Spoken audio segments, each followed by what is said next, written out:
नेत्रहीन का सपना कभी कभी आंखों से नहीं, दिल से देखना पड़ता है। सपने भी आंखों से नहीं, आत्मा से देखे जाते हैं। स्थान: एक छोटा सा गांव। मुख्य पात्र: समीर, नेत्रहीन लड़का। कहानी की शुरुआत: समीर जन्म से ही नेत्रहीन था। वो अंधेरे में भी अपने रास्ते को आसानी से पहचान लेता था। गांव के लोग कहते थे, समीर को कुछ खास आशीर्वाद मिला है जो हम नहीं समझ सकते। समीर का एक सपना था। सपने में वह देखना चाहता था जो दूसरे लोग देख पाते हैं। एक रात समीर सोने के बाद गहरी नींद में चला गया, लेकिन जब उसकी आंखें बंद थीं, तो उसने एक विचित्र सपना देखा। सपने में उसे एक काला, धुंधला चेहरा नजर आया जो उसके पास आ रहा था। वो चेहरा धीरे धीरे उसके पास और पास आ रहा था, जैसे वो उसे देख रहा हो। सपने में आया चेहरा, समीर उस काले चेहरे से बहुत डर गया। फिर अचानक चेहरा बोल पड़ा, तुम मुझे देख सकते हो समीर, और तुमसे कुछ ले लूंगा। सपने में समीर ने महसूस किया कि वो वही चेहरा है जो हर रात उसके पास आता था, लेकिन वो चेहरा कभी सामने नहीं था, बस हवा में ही गूंजता था।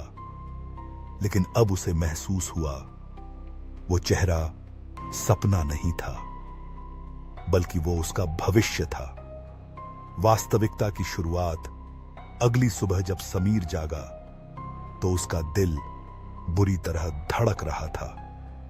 उसने सुना था कि जिनके सपने सच होते हैं, उनके साथ कुछ बुरा घटता है। वो डरते हुए गांव के बुजुर्ग के पास गया और उसने सपना बताया। बुजुर्ग ने कहा, वो चेहरा तुम्हारे भविष्य का संकेत था समीर। तुम जो देख सकते हो वो सच होगा, लेकिन एक बुरी आत्मा तुम्हारे सपनों को निगलने आ रही है। तुम्हें सावधान रहना होगा। समीर ने उस रात सोने से पहले उन शब्दों को याद किया और आंखें बंद की।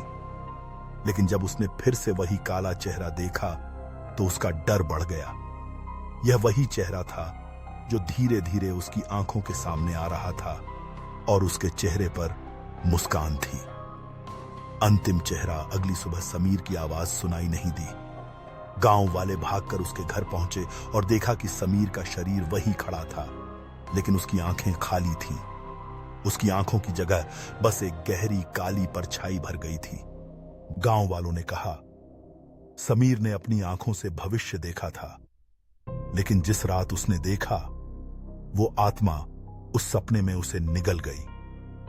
अब समीर का चेहरा हर रात उन लोगों के सपनों में आता है जो उसकी तरह नेत्रहीन होते हैं, और उन्हें चेतावनी देता है, कभी अपने सपनों में खो जाने से पहले देखो और समझो, क्या वो सपना तुम्हारा अपना है